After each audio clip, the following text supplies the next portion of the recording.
মুভির শুরুতেই দেখি মুভির মধ্যেই অন্য আরেক মুভির শুটিং চলছে। আর এই মুভিতে যারা মুখ্য ভূমিকায় আছেন ইনি হচ্ছেন অরিন্দম, ইনি রায়, আর ইনি হচ্ছেন মৌ। আর এই মুভির ভেতরে যে মুভি আছে তার ডিরেক্টর হচ্ছে মায়াদেবী, আর প্রডিউসার হচ্ছেন মায়াদেবীর বাবা। প্রথম দিন শুটে অরিন্দমকে দেখানো হয়, উনি সেই মুভিতে গোয়েন্দার রোল করছেন। পুরো শুটিংটা চলছে আমাদের সকলের অতীব প্রিয় জায়গা দার্জিলিংয়ে। এরপর এই শুটিংয়ের মেন ফিমেল রোল হচ্ছে রায় চ্যাটার্জি। উনি বিদেশে থাকেন, কিন্তু ছোটবেলায় এই দার্জিলিংয়ের স্কুলেই তার পড়াশোনা। এত বড় স্টার হয়েও তার মধ্যে কোনো ঘ্যামই নেই। শুটে আসার সময় গাড়ির ভেতরে না বসে পাগলের মতো গাড়ির ওপরে বসে হাওয়া খেতে খেতে আসে হোটেলে। হাওয়া খেতে খেতে রায় তার গেস্ট হাউস বা হোটেল যাই বলবেন সেখানে পৌঁছে যায়। ওখানে পৌঁছেই নিজের রুমে যায়। সেখানে অরিন্দম উপস্থিত হয় যথারীতি। অরিন্দমের সাথে রায়ের অলরেডি এনগেজমেন্ট হয়েই আছে, খুব শীঘ্রই বিয়ে করবে দুজনে। রায় জিজ্ঞেস করে, আচ্ছা শ্যুট কেমন চলছে?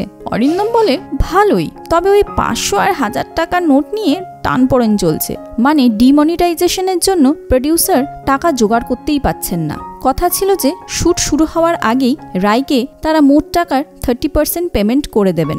তারপরে এইসব কথাবার্তা হতে হতে হঠাৎই রায় তার ঘরে একটা কাঁচের গ্লাসের মধ্যে লেডি বাগ দেখতে পায়, যেগুলোর সাথে ওর ছোটবেলায় খেলা করত, পুরনো স্মৃতি জড়িয়ে আছে। রাতে প্রডিউসার বাবু এসে বলেন যে আজকে টাকাটা না পেমেন্ট করতে পারছি না, একটু অসুবিধা হচ্ছে। এইসব 500-1000 টাকার নোটের যা টান পড়েছে, কালকে সন্ধ্যের মধ্যে দিয়ে দেবো, কথা দিলাম, একটু বিশ্বাস রাখুন আমার উপর। যাই হোক, রায় চ্যাটার্জি রাজি হয়ে যায়। এরপরের সিনে দেখি যে জিতু, যে কিনা রায় চ্যাটার্জির গাড়ির ড্রাইভার, সেই জিতু বাকি সব ড্রাইভারদের সাথে বসে ড্রিঙ্ক করছে আর রায়কে নিয়ে আলোচনা হচ্ছে। কথা শুনে যা বোঝা গেল যে ঋতু রায় চ্যাটার্জির ডাই হার্ড ফ্যান। রায়কে ও এতটাই পছন্দ করে যে আজ অবধি ও অন্য কোনো মেয়ের দিকে চোখ তুলেও তাকায় না। তখন আরেকটা ড্রাইভার বলে যে আরে রায় ম্যাডামের তো ওই হিরোটার সাথে মানে অরিন্দমের সাথে চক্কর চলছে। অরিন্দম বাবু তো সবসময় ফোনে রায় ম্যাডামের সাথে কথা বলতেই থাকেন। এইসব শুনে জিতু খুব কষ্ট পায়। রাতে রায় অরিন্দমের সাথে আলোচনা করে যে এই মুভিটা অন্যরকম, সেই কারণেই রাজি হয়েছি করতে, নয়তো আমি করতাম না। এই মুভিটা করার পর আমি এবার একটু ব্রেক নেব ভাবছি, মানে আর কমার্শিয়াল মুভি করব না। স্ক্রিপ্ট যদি ভালো লাগে তবেই করব, নয়তো করার কোনো ইচ্ছাই নেই। এতদিন এই দুষ্টু মিষ্টি হিরোইনের রোল করতে করতে ক্লান্ত হয়ে গেছি, এবার একটু আরাম করব। রায়ের এইসব কথা শুনে অরিন্দম খুব একটা খুশি হয় না। পরের দিন শ্যুট চলে। রায় আর অরিন্দমের সিন ছিল তখন। খুব সুন্দরভাবেই দুজনে শ্যুটটা শেষ করে। সবাই অবাক হয় এইটা দেখে যে সত্যি রায় চ্যাটার্জি এক টেকেই পুরো শ্যুটটাই করে নিয়েছে।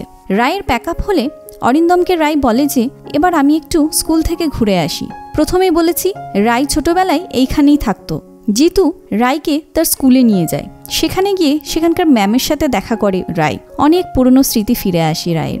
এদিকে দেখি প্রডিউসার টাকার ব্যবস্থা কিছুতেই করতে পারেনি রাতের মধ্যে। তাই ডাবলুদা মানে রায় চ্যাটার্জির ম্যানেজার আর প্রডিউসার সাহেব দুজনেই রায়ের রুমে গেছে, কিন্তু রায় কিছুতেই রাজি হচ্ছে না। ঠিক সেই সময়ই মায়া মানে আমাদের ডিরেক্টর সাহেবা চলে আসেন ওই রুমে। ওখানে এসেই সবাইকে স্ন্যাক্স দিয়ে যায়, কিন্তু এসে সবার মুখের অবস্থা দেখে বুঝতে পারে যে কিছু একটা হয়েছে। জিজ্ঞেস করায় জানতে পারে এখনো টাকার জোগাড় করতে পারেনি হিরোইনের জন্য। এটা শুনে মায়া খুব রেগে যায় এবং ওর বাবাকে মানে প্রডিউসার সাহেবকে অনেক কিছু কথা শোনায়। এদিকে রায়ও বলে যে টাকা না দিলে আবার আমার কাজে কিন্তু মন বসে না। শেষে মায়া ওর বাবার উপরেই রাগ করে চলে যায় ওখান থেকে। ওরা সবাই ওখান থেকে চলে গেলে রায় আবার ডাবলুদাকে ফোন করে বলে দেয় যে আমি যতক্ষণ না টাকা পাবো ততক্ষণ কিন্তু শ্যুট করব না, ওদেরকে বলে দিও। তারপরে দেখি যে মৌ এসে জিতুকে বলে, জিতুদা এটা কি তোমার গাড়ি না? একটু আইনক্স যাবো, চলো না। তখন জিতু বলে, না ম্যাডাম, এই গাড়িটা হবে না, এটা একদম শুধু রায় ম্যাডামের জন্যই রাখা আছে, এ গাড়ি অন্য কাউকে নিয়ে যাবে না।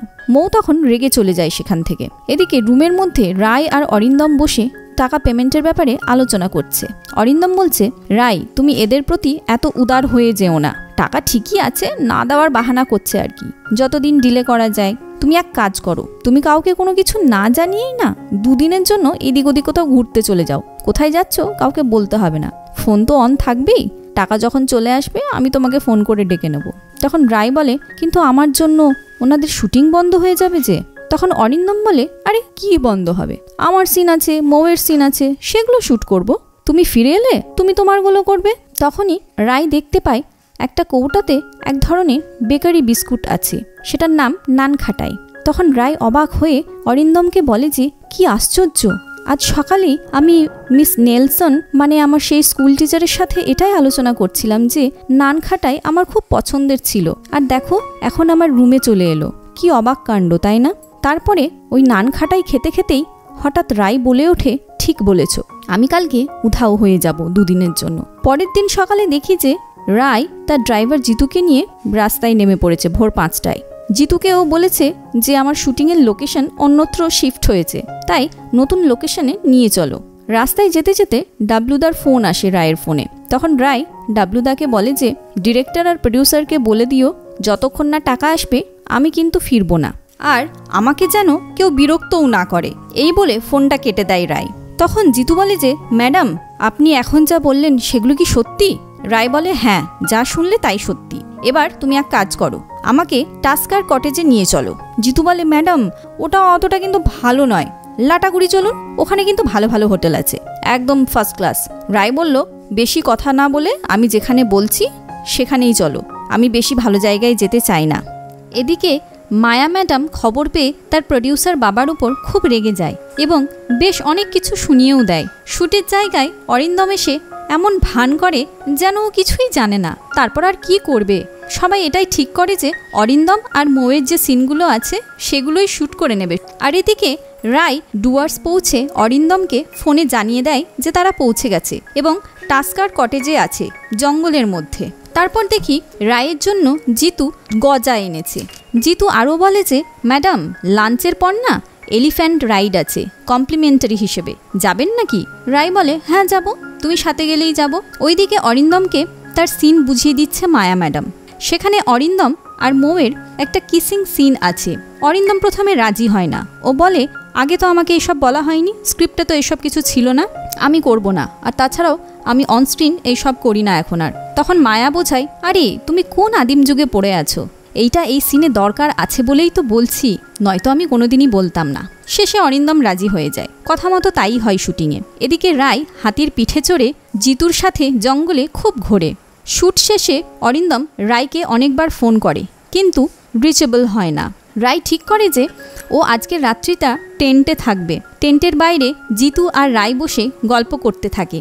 জিতু বলে ম্যাডাম আমি ভাবতেই পারছি না, জঙ্গল, টেন্ট, ক্যাম্পফায়ার আর সামনে আপনি, সব স্বপ্নের মতো যেন লাগছে। তারপর জিতু ওর মাউথ অর্গানটা বার করে একটু বাজায়। এরপরেই রায় একটু গান টান করে। এদিকে প্রডিউসার এসে মায়াকে বলে কাল সকালের মধ্যে না টাকাটা ঢুকে পড়ছে, অনেকের কাছে হাত পাতলাম জানো, কিছু ফরেন কারেন্সিকেও কনভার্ট করালাম। তখন মায়া বলে যে আচ্ছা বাবা, তুমি যদি এটা আগেই করতে পারতে তাহলে সেটা তুমি ইচ্ছাকৃতভাবে কেন পরে করলে এবং বেকার আমার শুটিংয়ের ক্ষতি করালে। ওর বাবা রেগে মেগে সেখান থেকে চলে যান। উনি চলে যাওয়ার পর সেখানে অরিন্দম আসে, এসে মায়ার সাথে বসে। মায়া খুব দুঃখ সহকারে বলে যে তোমাদের কাজে আমি খুব খুশি, কিন্তু জানো যে সিচুয়েশনটা চলছে সেটাতে আমি খুবই অখুশি, কারণ এই যে এতদিন ধরে শুটিং চলছে তবুও কারোর সাথে কারোর কোনো বন্ডিংই তৈরি হয়নি, যে যার নিজের মতো আছে, নিশ্চয়ই আমারই বোধহয় কোথাও গাফেলতি থেকে গেছে। তারপরে সিনে দেখি প্রডিউসার গিয়ে ডাবলুদাকে জোর করতে থাকে, বলেন যে রায়কে এক্ষুনি ফোন করে বলো ফিরে আসতে, টাকার ব্যবস্থা তো হয়েই গেছে, কালকে সকাল 11টার মধ্যে ঢুকেই যাবে। অপরদিকে দেখি রায়কে জিতু বলে যে ম্যাডাম অরিন্দম বাবু কি আপনার জন্য ঠিক পাত্র, মানে বিয়ের ব্যাপার তো, একটু ভেবে টেবে নিন। রায় তখন বলে দেখো এটা আমাদের একান্তই ব্যক্তিগত ব্যাপার, আর তাছাড়াও অরিন্দম আমার অনেক দিনের ভালো বন্ধু, তাই এই ব্যাপারে আমি আর কোনো কথা বলতে চাই না। এদিকে মায়ার বাবা আর মৌ মিলে ডিনার করছিল। মায়া মৌকে বলে খেয়ে তাড়াতাড়ি শুয়ে পড়ো, কিন্তু সকালে উঠেই শ্যুট আছে। তখনই অরিন্দম এসে বসলো ওনাদের সাথে। অরিন্দমকে খেতে বললে অরিন্দম বলে যে না, আমি আমার ডিনারটা রুমেই নিয়ে নেব। সেখানে তখন রায়ের কথা ওঠে। তখন মৌ বলে ওঠে যে রায় দিদি তো খুবই রেসপন্সিবল মানুষ, উনি কেন যে এরকম করলেন এইবার কে জানে, আসলে এই সময় স্টেজ শো এর সময় তো হয়তো রায় দিদি সেখানে সব অ্যাডভান্স নিয়ে নিয়েছে প্রচুর, তাই হয়তো খুব ডিস্টার্বড আছে, নয়তো রায় দিদি এইভাবে চলে যেত না। তখন অরিন্দম খুবই রেগে যায়। রেগে গিয়ে মৌকে বলে যে তুমি হয়তো জানো না রায় গত 4 বছর থেকে আর কোনো স্টেজ শোই করে না। আর স্টেজ শো আমি কিন্তু করি, কারণ ওখান থেকে যে টাকাগুলো পাই সেটা দিয়েই আমি সারা বছর এই ঢংগুলো দেখাতে পারি। কোনো কিছু ভেরিফাই না করে সিনিয়র আর্টিস্টদের নামে আউটসাইডারদের মতো কী সব উল্টাপাল্টা বলছো তুমি। তোমার বড়দের জন্য কোনো রেসপেক্টই নেই। তুমি যার নামে কথা বলছো তার নাম রায় চ্যাটার্জি, সেটা জেনে রেখো। এই বলে রেগে বেগে অরিন্দম চেয়ার ছেড়ে উঠে চলে যায়। আর তারপরেই মৌ কাঁদতে শুরু করে দেয়। এদিকে রায় টেন্টের বাইরে বসে ডিনার করছে আর জিতুর সাথে খুব চুটিয়ে গল্প করছে। সেই সময় অরিন্দমের ফোন আসে। অরিন্দমের সাথে কথা বলে নেয় রায়। জিতু দূরে গিয়ে দাঁড়ায়। তারপর দেখি অরিন্দম রুমের বাইরে এসে দাঁড়ালো। পাশের রুম থেকে মৌ এসে অরিন্দমকে সরি বলে এবং আরও বলে যে রায় দিদিকে নিয়ে এই রকম কমেন্ট করা আমার উচিত হয়নি। এই বলে ও অরিন্দমের ঘাড়ে মাথা দিয়ে কাঁদতে থাকে। এদিকে দেখি রায় ঘুমিয়ে আছে। হঠাৎ কি উল্টাপাল্টা সব স্বপ্ন দেখে ঘুম ভেঙে যায়। ঘুম ভেঙে দেখে যে টেন্টের বাইরে খুব চেঁচামেচি হচ্ছে। দেখছে অনেক লোকজন মশাল নিয়ে ছুটছে, কাসর ঘন্টা সব বাজাচ্ছে। জিতুকে জিজ্ঞেস করলে বলে যে আরে ম্যাডাম চিন্তা করবেন না, হাতি বেরিয়েছে তাই সব হইচই করছে, আপনি অত চিন্তা করবেন না, শুয়ে পড়ুন, আমি তো বাইরে জেগেই আছি, এই আগুন জ্বালাচ্ছি, হাতি এদিকে আসবে না, আপনি চিন্তা করবেন না, একদম না। রায় আশ্চর্য হয়ে বলে যে তুমি ঘুমাবে না? উত্তরে জিতু বলে আরে ম্যাডাম আমি নয় পরে ঘুমিয়ে নেব, কালকে আপনার শ্যুট আছে, আপনি একটু ঘুমিয়ে নিন, না হলে দেখতে বাজে লাগবে শুটিংয়ে। পরের দিন সকালেই রওনা দিয়ে দেয় রায় জিতুর সঙ্গে। রাস্তায় অরিন্দম রায়কে ফোন করে আর জিজ্ঞেস করে যে কি হিরোইন কখন ঢুকছো? রায় বলে এই ধরো 11টার মধ্যে। অরিন্দম তখন বলে বাহ, টাকা আর হিরোইন দুটোই একসাথে ঢুকছে তাহলে, আইডিয়াটা কেমন দিয়েছিলাম বলো, না দিলে তো টাকাটা ঢুকতোই না। এই কথাগুলো যখন অরিন্দম রায়কে বলছিল তখন ওদের কথোপকথন দরজার বাইরে থেকে মায়া সব কিছু শুনে নেয়, কিন্তু কিছু বলে না। তারপর অরিন্দম আর মৌয়ের শ্যুট শেষ হয়। এরপরেই রায়ের আগমন হয় হোটেলে। রুমে গিয়ে দেখে যে ওর ছোটোবেলার ড্রয়িং কপির একটা ছবির ছেঁড়া একটা পেজ ওর রুমের সোফার উপর রাখা আছে। রায় আশ্চর্য হয়ে সেটাকে হাতে নিয়ে বাইরে গিয়ে সবাইকে এই ব্যাপারে জানায় এবং এর কড়া ব্যবস্থা নিতে বলে। আশ্চর্য হয়ে যায় রায়, কে করছে এইসব ওর সাথে? একবার গ্লাসে করে লেডিবাগকেও রেখে যায়, একবার নান খাটাই রাখে, আর এখন ওরই হাতের আঁকা। এসব কি হচ্ছে ওর সাথে ও কিছুই বুঝতে পারে না। তারপর রায় আর অরিন্দমের শ্যুট হয়। শ্যুট শেষ হলে সিনটা যখন অরিন্দম বসে বসে স্ক্রিনে দেখছিল তখন মৌ পাশে গিয়ে নিজের ফোন দেখিয়ে দেখিয়ে অরিন্দমকে কি যেন দেখায়। অরিন্দম অতটা পাত্তা দেয় না। তারপর মৌ ওর ফোনটা চার্জে বসিয়ে রেখে মায়াকে জিজ্ঞেস করতে চায় যে প্যাক আপ কখন ম্যাডাম? মায়া বলে আমি একদম জানি না। তার একটু পরেই মৌ টেবিলে ফিরে এসে দেখে যে তার আইফোনটা উধাও। তখন ও চিৎকার করতে শুরু করে দেয়, কে আমার আইফোনটা চুরি করেছে, এক্ষুনি দিয়ে দাও। সবাই থতমত খেয়ে যায়। মায়াও অনুরোধ করে সবাইকে বলে যে প্লিজ তোমরা যদি কেউ নিয়ে থাকো টেবিলে রেখে দিও, আমরা কেউ কিচ্ছু বলবো না, কিন্তু এইভাবে একটা হই হট্টগোল সৃষ্টি করো না তোমরা কেউ। কিন্তু তাও কেউ এগিয়ে আসে না। তখন মৌ বলে যে ওই টেবিলের কাছে জিতু ছিল, জিতুই নিয়েছে ওই ফোনটা। সবাই জিতুকে ডাকে। রায় বাধা দেয়।